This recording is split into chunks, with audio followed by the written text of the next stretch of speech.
You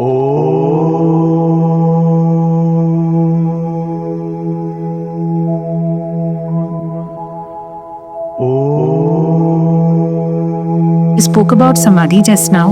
In the Yoga Sutras, there are many types of Samadhi. Yes, of course. And so the idea was, I understood like in the second part, he talks about how one Samadhi reaches into another Samadhi. But then sir, in the beginning, he also talks about Samprajnat, Asamprajnat. And then there's no connection to the other Samadhi. So how are they all indeed? And why has he mentioned that in Samadhi? Okay. Let me explain this to you. When you say Samadhi, from the point of view of the Yoga Sutra of Patanjali, Samadhi means a state of consciousness or a level of consciousness which is not ordinary. That waking state cannot be called Samadhi.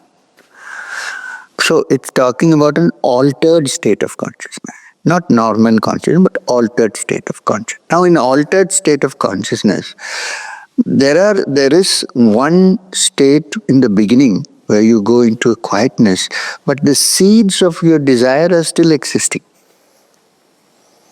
They're not completely fused. They're not gone. They're there. But because you're absorbed in that altered state of consciousness, you're not aware of the seeds of longings and desires. But when the Samadhi is over, when that altered state of consciousness ceases, you come back to the root. Roots are still there.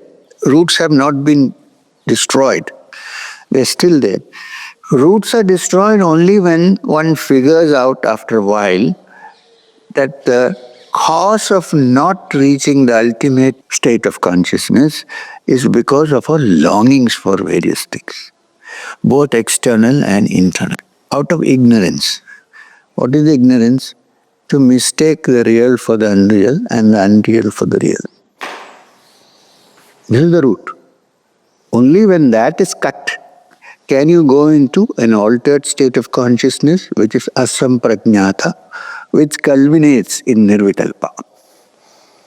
It is also defined in a general way as savikalpa and nirvikalpa.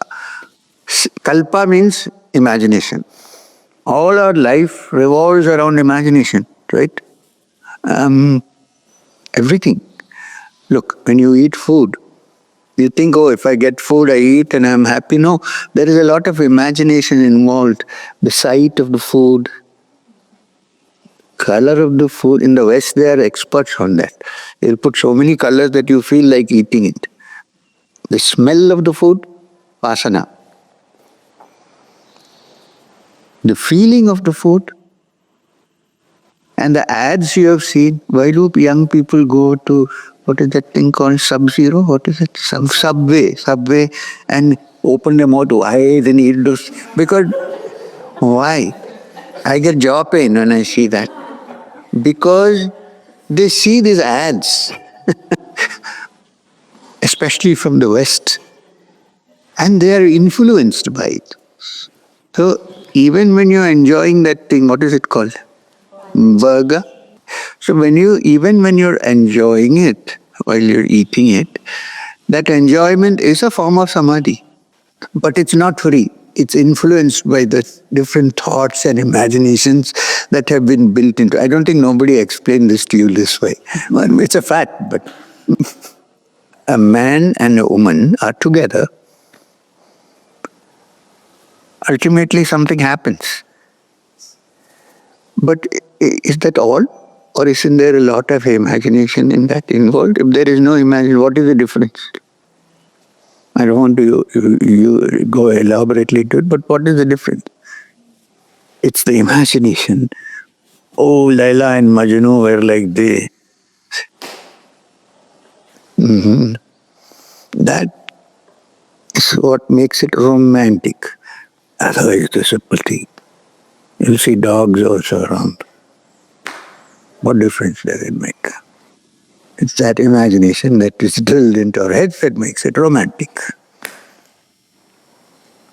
But when you are enjoying it, it's still a kind of samadhi. Samadhi is not only a divine state, it's an altered state of consciousness.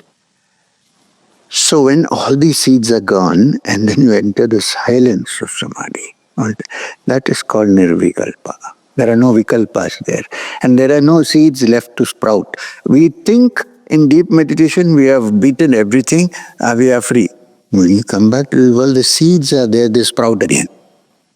All they need is a proper atmosphere to sprout, right? I think I am free. Then I go back and then I'm in front of McDonald's and then again I push. Oh. So this is, I'm giving you a very earthy, practical example of something lofty and high. So samprajnata, asamprajnata, savikalpa, nirvikalpa, they're all related to this. But finally, the nirvikalpa is attained when all the seeds of imagining, everything is burnt off. Then there is an utter silence, blissful silence. Now, if you have reached that stage, then even when you are in the joy that you get, the joy and relief that you get in deep sleep, it's so wonderful that even the alarm rings 4 times, you switch it off and again go back to sleep. Because it's so nice. She's also sleeping already. So, because it's wonderful, that deep sleep. And everybody experiences it. Yogi, no yogi. Except I think if you are under the influence of alcohol, you really don't enjoy the sleep properly. Generally, everybody does.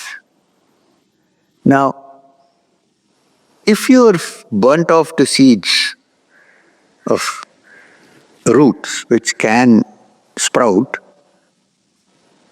then in waking state, you can have the same experience as deep sleep. Eyes won't be closed, you won't be lying down. So then the difference between Turiya and Sushupti is gone.